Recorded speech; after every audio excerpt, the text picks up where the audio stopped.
Bon, merci pour l'accueil.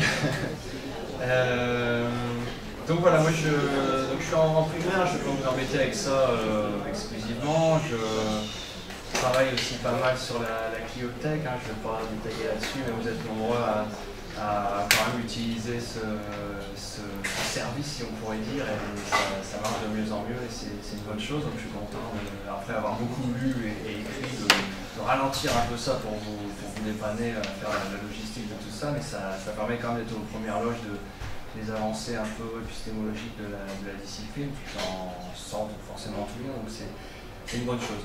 Alors je vais m'attaquer à un problème plus large, plus global, la question de la place de la géographie dans la formation et son statut, à propos qui peut concerner le premier et le second degré, même si les réflexions elles sont quand même plutôt sur le premier, parce que c'est ma coloration habituelle, mais voilà, c'est plus une déformation qu'un souhait de vraiment centrer le débat là-dessus. Alors, la géographie, voilà, le titre, j'ai pris ça, faire de la géographie une science de l'éducation, mais on pourrait parler d'une géographie de l'éducation, pas la géographie dans sa globalité. Ce que j'appellerais géographie de l'éducation, c'est d'abord un champ de recherche, c'est des travaux sur la carte scolaire, par exemple, des travaux sur l'étude par exemple d'inégalité de résultats aux examens selon les académies, ça peut être des travaux sur les déterminants de ce que va être un territoire en éducation prioritaire ou pas, ou par exemple l'affectation des profs, comme le montre cette carte qui provient d'un article que j'avais fait il y a 10 ans quand j'étais T1, débutant à Maubeuge, et je me suis dit voilà, je vais cartographier les débutants dans le Nord, là, des profs des écoles, et puis ça donne ça. Donc on voit effectivement les marges, comme dirait l'autre, et la métropole lilloise qui est quand même pas tout à fait équilibrement représentée de façon équilibrée. Il y a presque personne à Lille, c'est plutôt le flanc est par exemple. Donc voilà. Donc c'est un champ de recherche sur lequel travaillent, on dirait, une vingtaine de géographes qui produisent dans tout le spectre de ce qui est possible de produire, articles, communication, rapports de recherche ou ouvrages, comme ces deux atlas qui sont un peu références dans la matière. Donc le premier qui date un peu, qui était chez les éditions Reclus, de la documentation française dont on a parlé tout à l'heure, c'était une autre collection. Et puis l'autre qui est plus récent, mais qui a bientôt 10 ans aussi, sur l'Atlas des fractures scolaires, chez Autrement, ces petits atlas que là aussi vous êtes nombreux à demander dès qu'il y en a un qui sort. Vous êtes friand de ce format, et c'est vrai que c'est très clair et très parlant.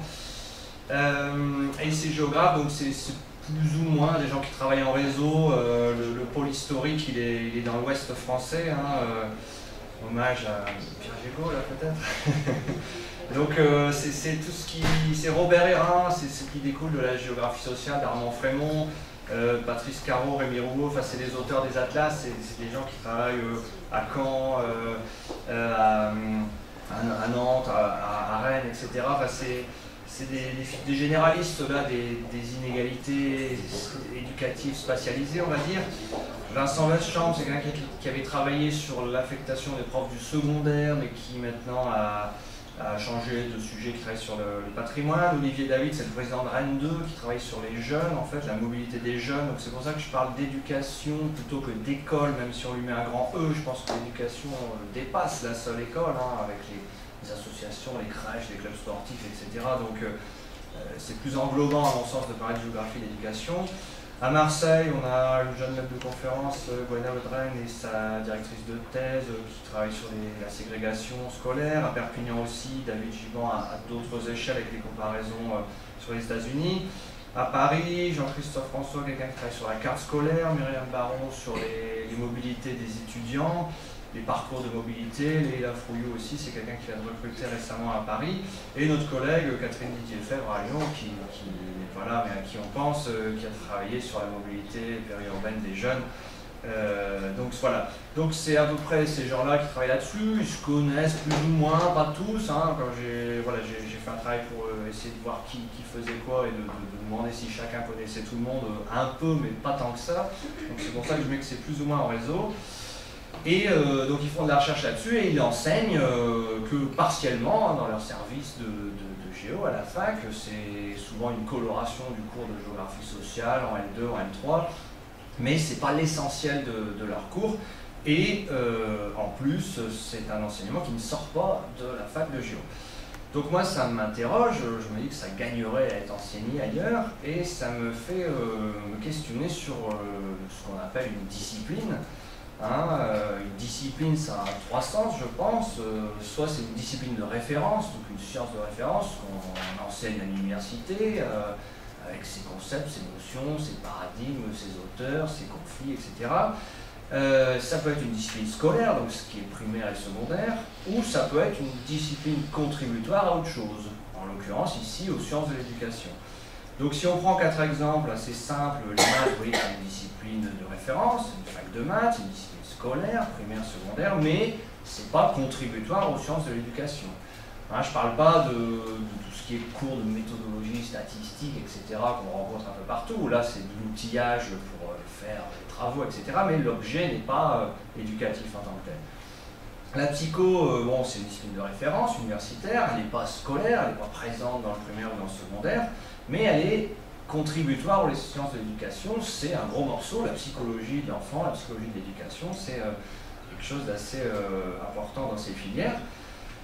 L'histoire, discipline de référence, on a vu d'éminents spécialistes toute la journée, discipline scolaire, vous êtes nombreux, majoritaires ici, et discipline contributoire aux sciences de l'éducation, oui, l'histoire de l'éducation, c'est un gros morceau des sciences de l'éducation.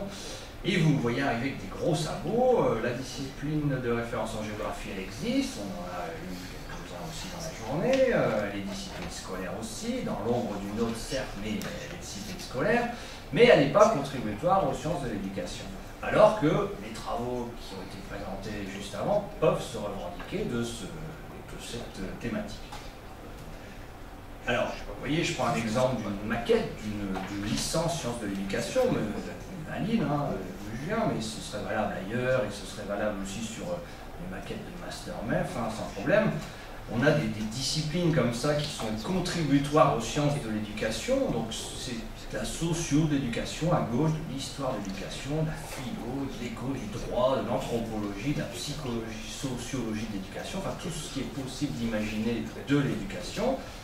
Et on a souvent en face des cours qui lancent tout doucement la didactique d'une discipline qui sera scolaire, lecture, écriture orale, donc le français, maths, sciences, et aussi de l'histoire avec un intitulé un petit peu différent ici, mais vous voyez deux fois de l'orange dans mon propos et rien sur la géo, d'accord? Donc même pas ici dans cette filière-là, au moins une petite initiation à la didactique de la géo indépendante de l'histoire, même pas, et du coup pas de géo d'éducation. Donc l'idée ce serait pour moi d'insérer ça, en fait de créer un statut géographie d'éducation dans ces filières, les filières de sciences d'éducation, plus les Master MEF qui nous forment au professorat dans le premier ou le second degré. Alors, donc cette première, j'en ai trois comme souvent partie, comme tout le monde. La première, c'était de présenter ce que c'est que cette géographie d'éducation. La deuxième, c'est montrer en quoi ça peut être intéressant d'enseigner ça. Alors, je pense que enseigner ça, ça pourrait aider la discipline tout court, en général. Alors, il y a un contexte, c'est celui des 50 ans des sciences de l'éducation, c'était l'année dernière, 2017. En 67 se créaient les sciences de l'éducation comme une filière universitaire reconnue, avec ses UFR, ses départements, sa section CNU.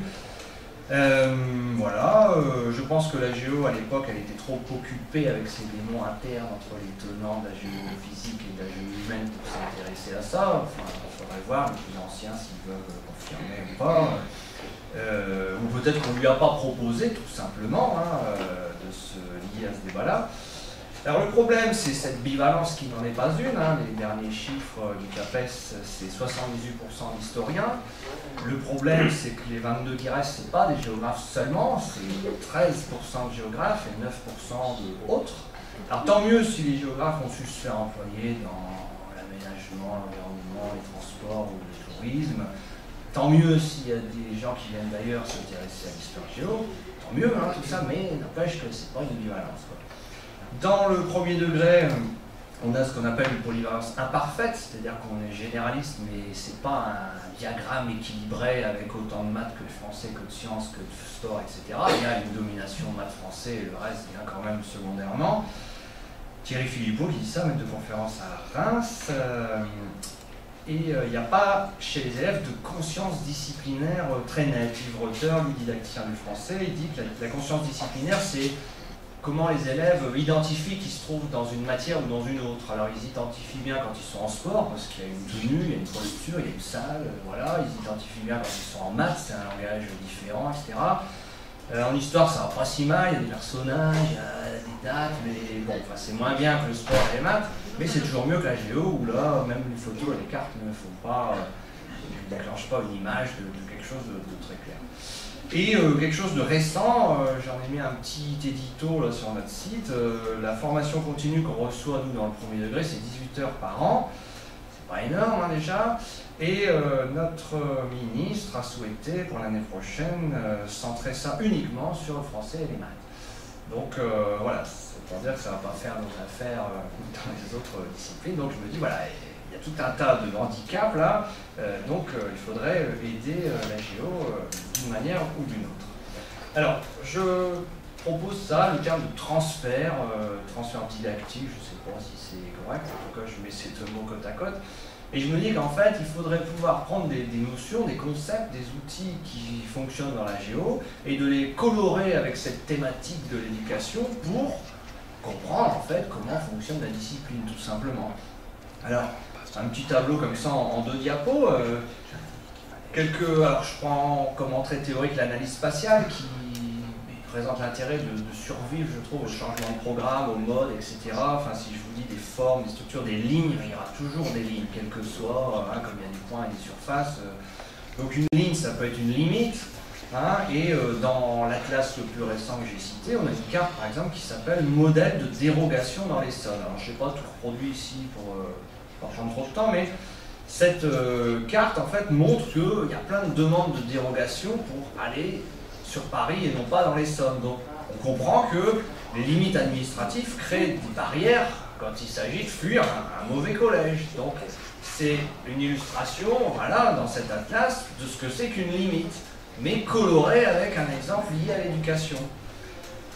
Une ligne, ça peut être les branches d'un réseau. On a un texte plus loin dans la classe qui parle des RPI, des regroupements pédagogiques intercommunaux. Ça, c'est dans les zones rurales où, pour éviter d'avoir les classes trop vides, on fait dans tel bled la classe de maternelle, dans le bled à côté, on fait la classe cycle 2, et à côté, on fait le cycle 3, et on fait un système de ramassage scolaire, etc. pour pas qu'on ait dans chacun des 3 bleds une classe trop vide, en fait. Donc ça permet de comprendre que la faible démographie rurale oblige à des regroupements d'établissements structurés en réseau. Alors ça c'est pour les formes, et après on a les dynamiques, hein, d'accord, donc ce qui est statique, ce qui est dynamique. Donc deux exemples de concepts de ce qui est dynamique, la polarisation, hein, l'attraction-répulsion. On a une carte sur l'âge et le statut des enseignants du second degré, hein, et on voit, comme je vous ai montré tout à l'heure, celle du premier degré. Dans le Nord en tout cas, on comprend qu'il est difficile d'exercer dans des zones prisées, hein, forcément, et donc que l'âge est un facteur déterminant. Hein, si on veut exercer à Béziers ou à Cazoul-les-Béziers, je me dis qu'il faut un certain barème pour pouvoir prétendre à aller là-bas, très élevé, que c'est pas n'importe quel débutant qui peut se permettre de faire son mouvement pour aller là-bas. Voilà, le président, c'est filmé. Donc, après, il y a par exemple des éléments sur la dimension temporelle, un autre exemple, la prospective qui fait son entrée dans les programmes, en primaire y compris. Il y a un passage dans la classe qui s'appelle « Construire l'école au rythme des lotissements ». Et donc, on voit que les ménages avec des enfants s'installent, faute de revenus assez élevés pour habiter en centre-ville, s'installent en périphérie, d'où la nécessité d'avoir suffisamment d'établissements scolaires. Donc l'idée, en fait, c'est de se dire, voilà, quels sont les grands concepts de la géo en général. On peut les étudier par le prisme d'un exemple éducatif qui va parler à un futur enseignant, primaire ou secondaire, et ça va lui permettre de comprendre le fonctionnement de la discipline.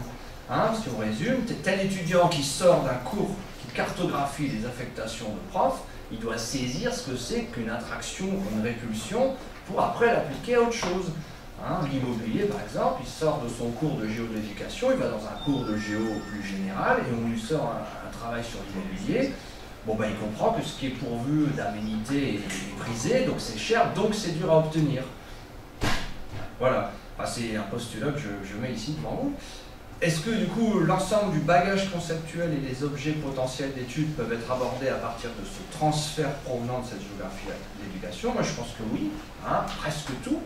Peut-être pas le paysage, je ne vois pas trop comment on peut mobiliser le paysage là-dedans, et les thèmes un petit peu liés à la nature, environnement, ressources, risques, etc. Mais le reste, je pense, c'est juste une coloration thématique de ce qu'est la géographie tout court en fait.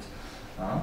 Donc, l'idée ce serait ça, et on pourrait imaginer ces deux cours, un cours voilà, de géo d'éducation et un cours de géo qui traiterait du reste, avec peut-être du coup la priorité sur paysage et nature, pas uniquement, mais en se disant ça ne rentrera pas dans l'autre ligne.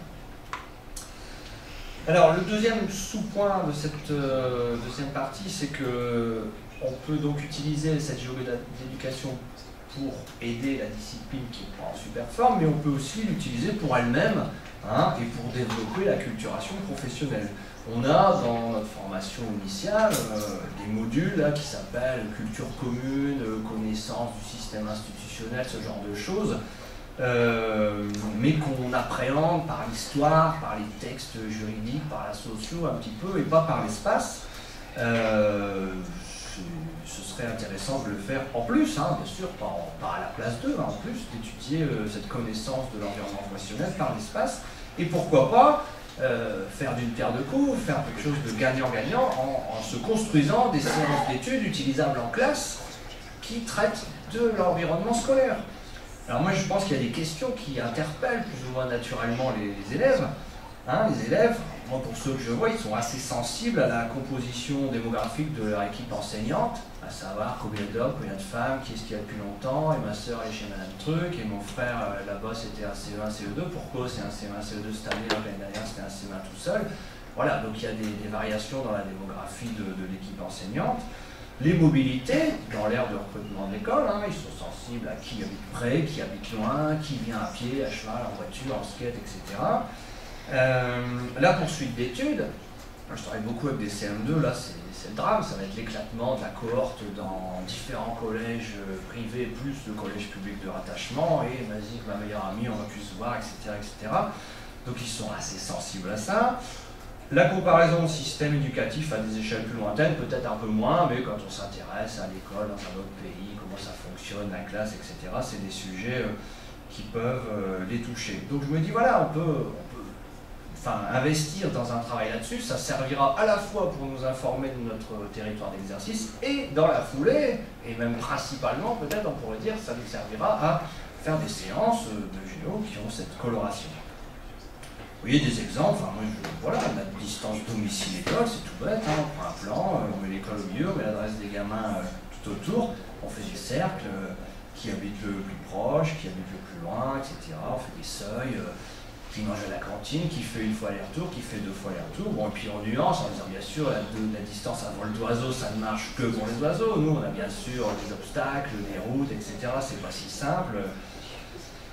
Un autre exemple que j'ai remis dans les derniers bouquins de CM1 que j'ai fait. J'ai ramené quelques bouquins si vous voulez, je vous montrerai ça après, on pourrait en embarquer quelques-uns si vous voulez.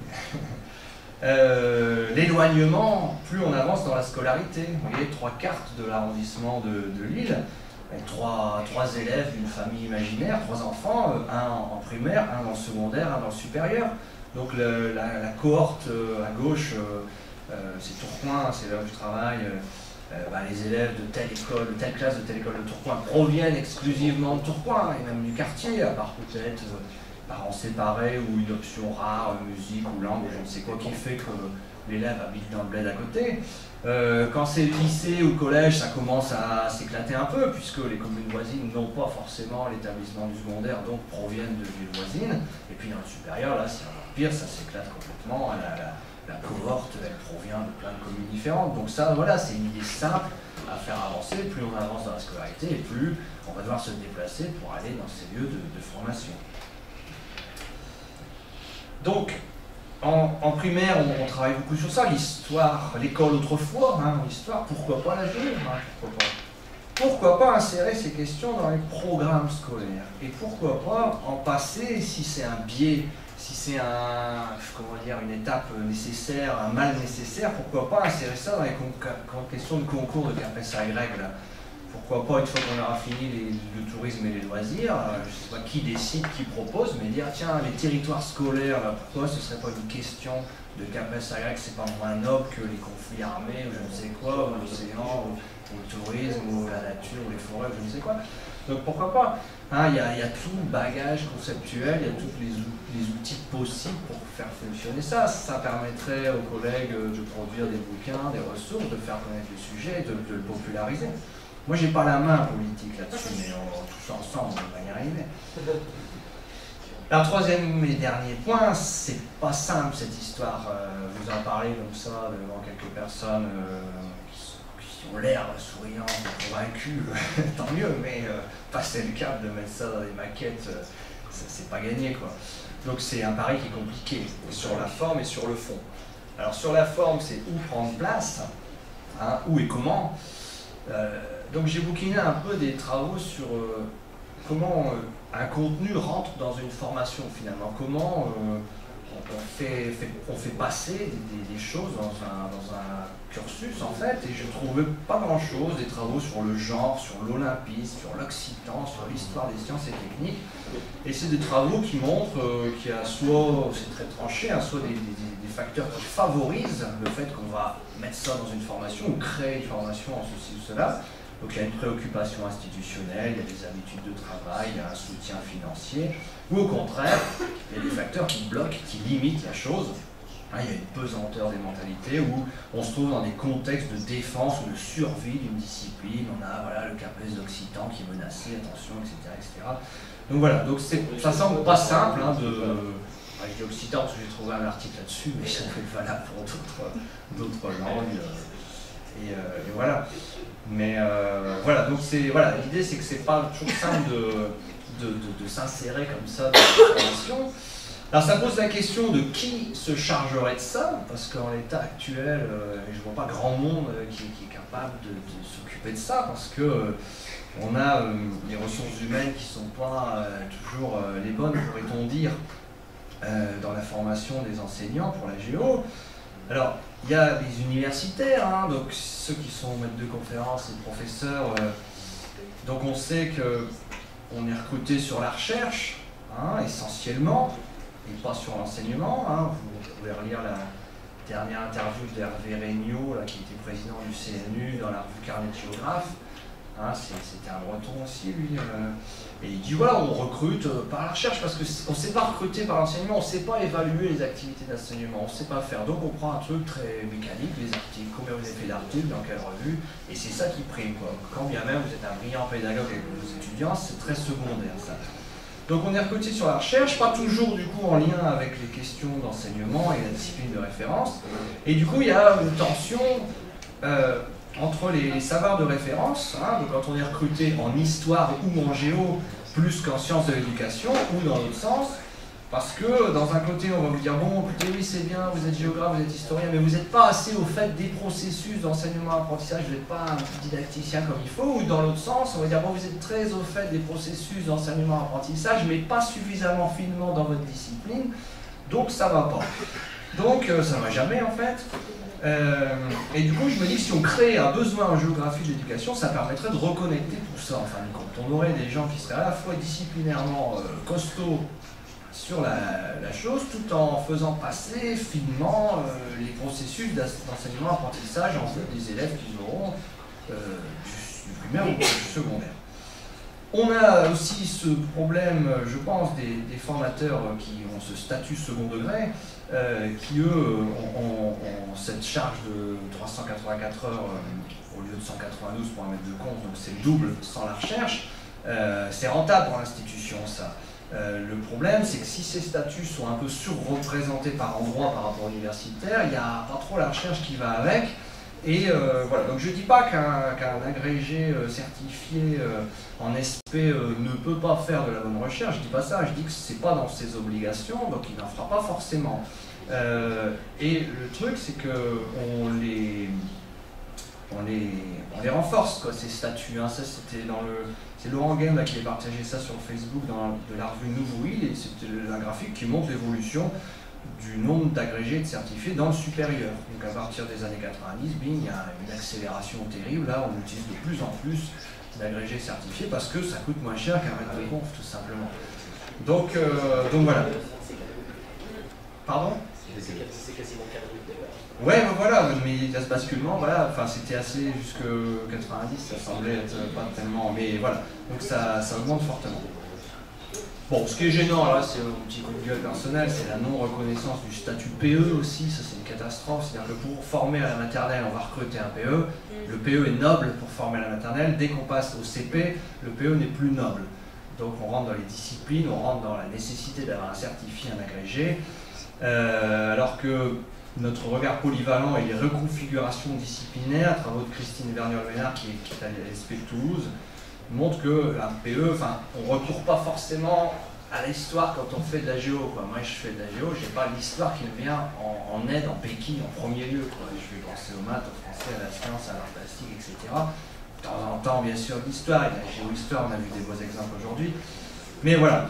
Ça pose problème de cette bivalence, cette domination des historiens donc dans les effectifs, dans les commissions de recrutement.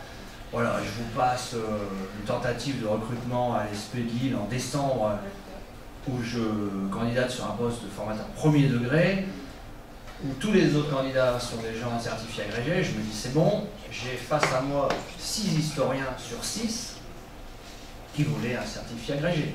Donc merci monsieur Leroux, dehors, à la prochaine. Voilà. Allez, ça je la mets quand même, je me dis qu'un PE qui est docteur, c'est moins bien qu'un gars qui appelle son agrégé. Et je suis fair play, je divise par deux un PE qui néglige sa classe pour faire de la recherche et un docteur qui néglige la recherche pour faire sa classe à temps plein.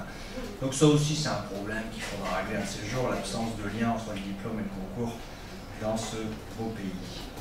Voilà, mais rebondissons, faisons comme Bruno Modica, servons-nous de la force de l'ennemi. Hein, il m'a dit, écoute, te laisse pas abattre, il m'a dit une belle phrase, il m'a dit, l'institution ne redoute rien de plus que ce qu'elle n'a pas réussi à briser. Hein, c'est pas mal ça, donc il dit voilà, faut venir au 20 ans raconter tes malheurs. Alors, du coup, je me suis fait violence, j'ai lu de l'histoire de l'éducation, et je me demande si l'histoire de l'éducation ne peut pas nourrir l'histoire en général, tout court. Et j'ai lu un article d'un certain Jean-Luc Lecam, qui est professeur en histoire de l'éducation à Brest, et qui avait fait un article où j'ai pris quelques extraits. Il avait identifié des problèmes de méconnaissance et de regard stéréotypé des futurs enseignants sur l'école de la Troisième République, perçus comme, je le cite, encensés dans la nostalgie d'un âge d'or perdu, en ouvrant à partir des années 2000 des postes d'historien de l'éducation combinés à la didactique de l'histoire. Donc ça c'est intéressant, c'est qu'ils ont vu qu'il y avait une difficulté en histoire, ils ont réagi. Enfin, je le comprends comme ça, ils ont dit voilà, on n'enseigne pas correctement l'histoire, donc on va mettre un peu le paquet sur la didactique et créer des postes qui mélangent l'histoire de la discipline plus la didactique de cette discipline. Donc ça existe, hein, il y a beaucoup d'historiens qui fonctionnent comme ça, mais il y en a. Donc s'il y a un bénéfice, pourquoi ne pas faire la même chose en géo? Alors il faudrait le tester, hein, bien sûr, il faudrait pouvoir dire, tiens, dans telle filière de licence de sciences d'éducation ou tel master MEF, on a un cours d'histoire d'éducation, un cours d'histoire, hein, et est-ce qu'il y a un transfert, est-ce que l'étudiant qui navigue entre son cours d'histoire de l'éducation dans le volet culture commune et dans son cours d'histoire, est-ce qu'il se sent mieux armé, nourri conceptuellement, etc. etc.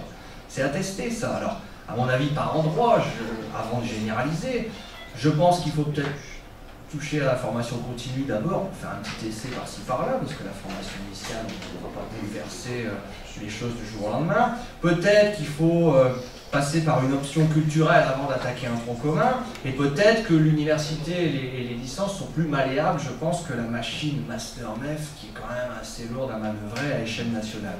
Donc ça, c'est 4 petites pincettes là, en disant on peut tester ça, voir si ça marche en histoire, on pourra le faire en géo, mais allons-y doucement.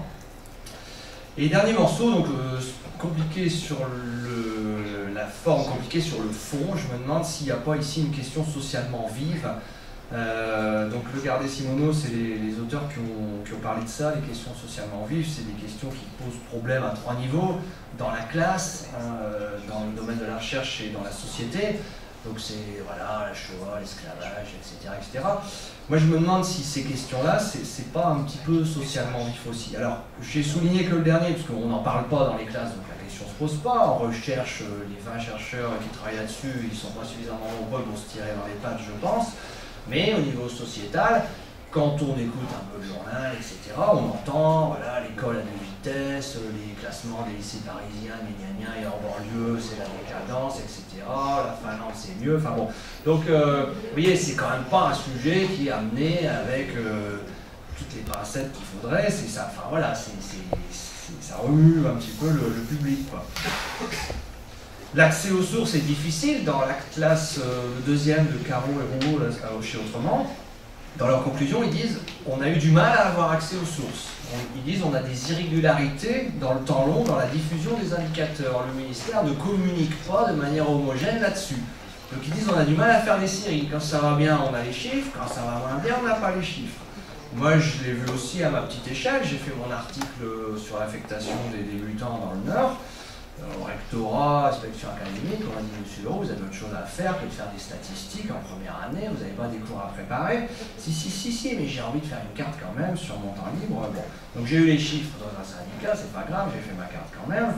Mais ce que disent Caro et Rouault, et ce que je peux dire avec eux, c'est que des analyses locales comme ça empêche un portrait national et du coup un bilan qui ne peut pas être contredit parce qu'on n'a pas la vision globale. Donc ça, c'est pas neutre de voir qu'on n'a pas accès aux sources. Donc ça pose la question du dévoilement du fonctionnement du système scolaire.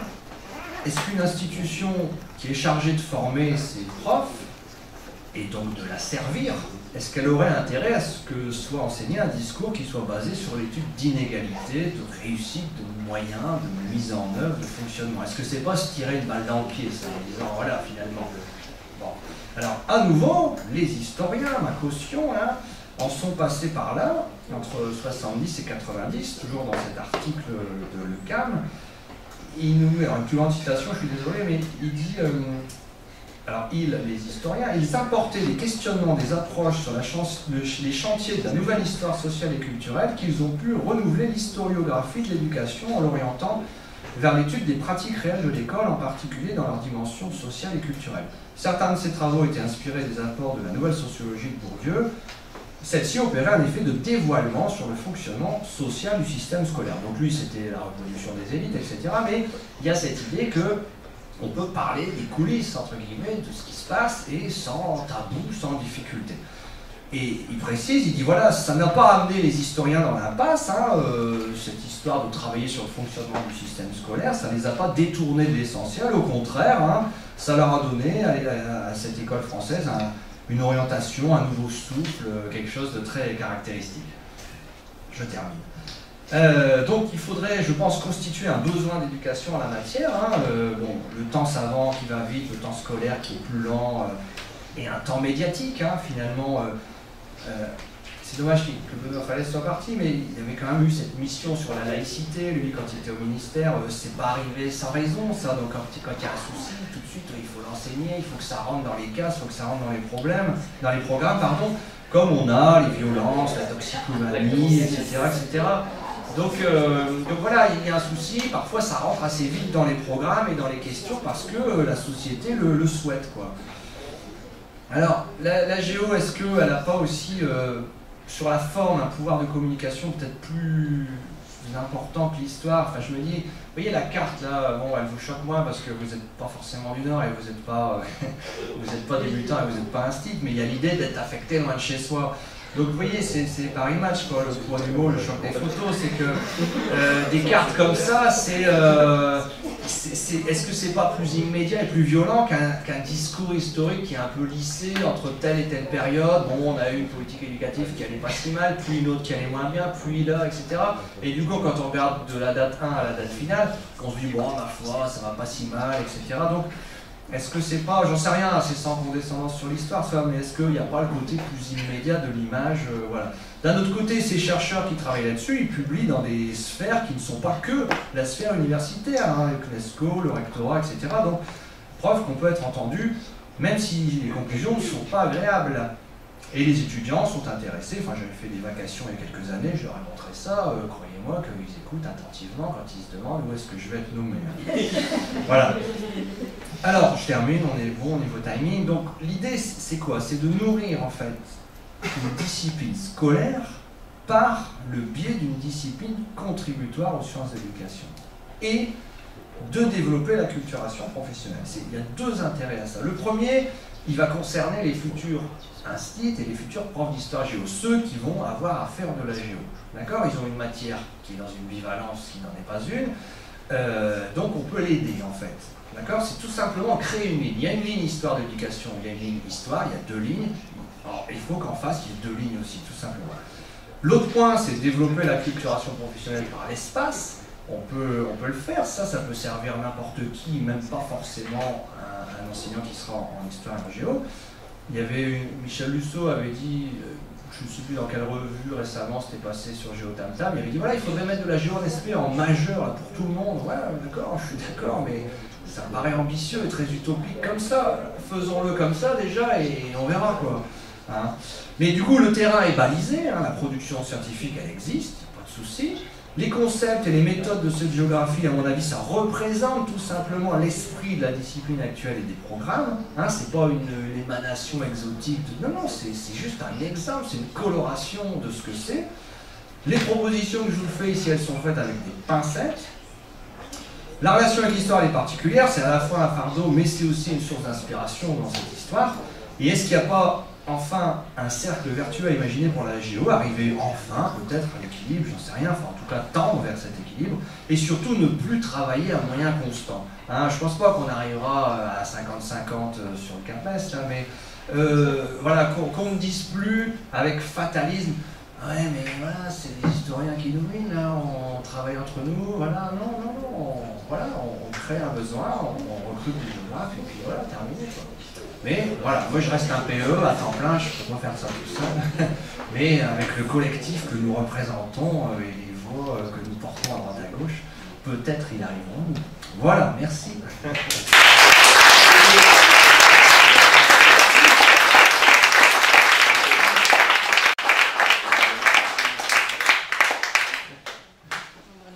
Oui. J'ai une précision à demander, c'est Oui. par rapport aux chiffres sur le CAPES, est-ce que c'est ceux qui le passent ou ceux qui l'obtiennent? Je ne sais plus, alors il faudrait que je vérifie ma source, c'est un rapport de jury, peut-être ceux qui candidatent, peut-être, ceux qui, au moment de leur inscription, peut-être, sur leur filière d'origine, à vérifier. Je vérifierai, j'ai pas le, enfin j'ai la, ouais non, je l'ai pas ici quoi, mais j'ai le lien qui me montre à quel endroit j'ai pris ça dans le rapport du jury, mais je l'ai pas là, mais à vérifier quoi. Et au niveau des mutations, j'avais regardé dans le secondaire, on en souffre limite sur une autre échelle. Oui, sur une autre échelle, bien sûr. Non pas aux marges du département, mais aux marges du pays, j'entends bien. C'est Marcellus Wallace dans Pulp Fiction 94, une fois loin, tu restes loin. Voilà, on est d'accord. Oui. C'est pas nouveau. Hein. Non. C'est pas nouveau, j'ai commencé ma carrière sur la frontière belge. Et je vis sur la frontière belge. Je la vois de ma fenêtre. Non, j'ai trouvé cette idée très intéressante. Est-ce que vous ne pensez pas que une des raisons principales, c'est parce que disons, les pouvoirs publics ou les rectorats ne veulent pas savoir ce qui se passe et ne veulent pas en tirer des conséquences pratiques.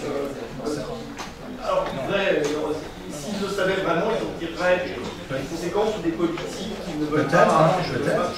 Peut-être. Moi, je le comprends comme ça quand je vois que les réalisateurs de l'Atlas disent on a eu du mal à accéder aux sources. Dans d'autres sujets, on n'a pas toujours un annexe dans la conclusion en disant on a eu du mal à... Donc ça doit être une raison.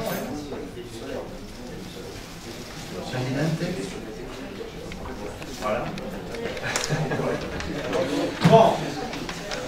Allez, il m'appartient donc visiblement, c'est Camille qui est venu me chercher, de dire le mot de la fin. Bon, on est moins nombreux qu'au début, mais c'est vrai que je suis toujours aussi ému, je suis un peu sur mon petit nuage quelque part, mais bon, sur le nuage, il commence à y avoir un peu de monde, hein, parce qu'autour, il y a quand même une sacrée équipe, bon, indépendamment de ma personne qui n'est pas éternelle, et la question se posera d'ailleurs, j'en ai déjà parlé quand je vous ai présenté mes vœux le 31 décembre.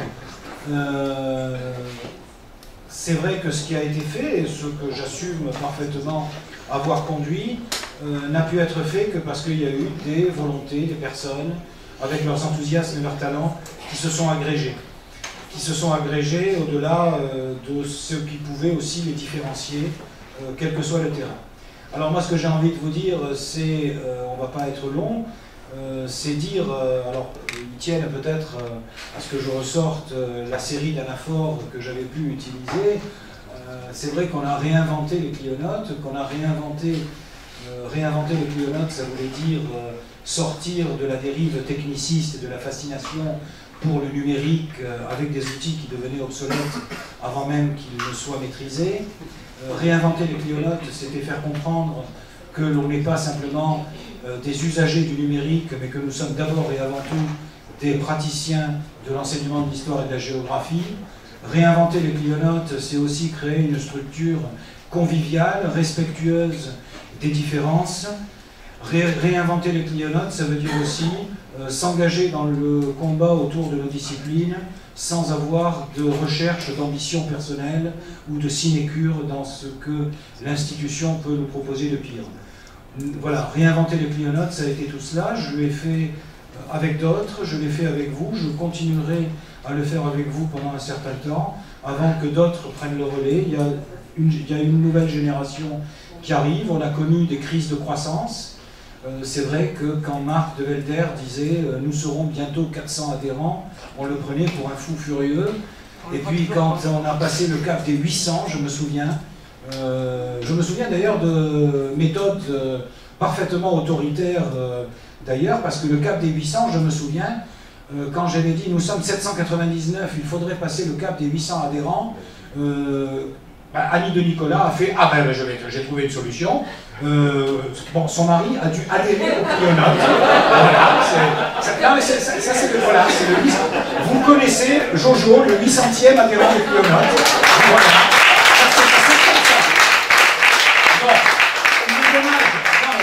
Heureusement que la polyandrie n'existe pas, parce que sinon Annie aurait fait son deuxième mari, aurait été le 1000e adhérent, et ainsi de suite. Bon, voilà, donc inutile de vous dire qu'il y a parfois des pratiques étranges dans l'association. Le 500e, la 500e, dans la salle. Voilà, elle est où? Elle est là, ah, c'est vrai, exact. Exact. Et on a bu une bouteille de champagne dans son honneur. Effectivement, on a bu une absolument. Voilà, et puis on trouve des gens. Voilà, et puis chacun d'entre vous, maintenant, je vous les connais. Je me souviens quand Hilario a adhéré à l'association, j'ai vu son nom, alors Hilario Mosca, donc je l'ai appelé directement au téléphone, comme je le fais parfois quand j'ai le numéro de téléphone, quand vous payez par PayPal, et on s'est mis à parler évidemment en italien, dans notre langue maternelle à tous les deux. Voilà, c'est aussi ça, c'est-à-dire l'idée que par-delà le numérique, il y a des femmes et des hommes. Il y a des femmes et des hommes avec leurs histoires, avec leurs blessures aussi, avec leurs souffrances, parce que ça veut dire aussi être capable d'écouter, être capable d'être là aussi, d'apporter un soutien quand il y a des moments difficiles, et Dieu sait si dans notre métier, il y a des moments difficiles, que ce soit des problèmes avec la hiérarchie, mais aussi des problèmes personnels qui forcément réagissent et interagissent dans notre vie quotidienne. Donc voilà, c'est ça aussi. La structure associative, c'est pas simplement une structure associative impersonnelle, non. On a voulu faire en sorte que les clionotes, ce soit plus que ça. Et on y est arrivé. Voilà, donc si vous êtes là, s'il y a eu plein de gens aujourd'hui, parce qu'on a été quand même plus de 70, c'est pas rien quand même, en plein week-end de l'Ascension. Je sais pas si vous vous rendez compte. Faire venir des gens des quatre coins de l'Hexagone, comme disait un ancien ministre de l'équipement, c'est complètement délirant.